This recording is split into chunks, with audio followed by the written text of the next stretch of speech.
δράματα, γράφουμε ράπα θάνατα. Τα σπίτια τα κεφάλια μας ανάκατα. Οι φίλοι στα τρεχάματα, μη γίνουνε θυράματα. Και πούσε, δεν αλλάζουνε τις μέρες μας τα κλάματα.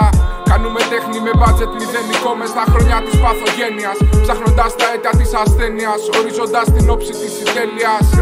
Γράφω τα μυρολόγια των millennials. Τώρα μ' ακούει κάποιος πέρα από τα ντουβάρια μου. Γέμισα με στίχους στα σιρτάρια μου. Έδιωχνα τις άπιες κρίζες μέρες δάγκωνα τα μαξιλάρια μου. Με διώχναν απ' την τάξη, προβλέπανε την κατάδια μου. Οι αόρατοι των αοράτων, γιατροί και ψυχολόγοι που σ' ακούν με τη βοήθεια των χρημάτων.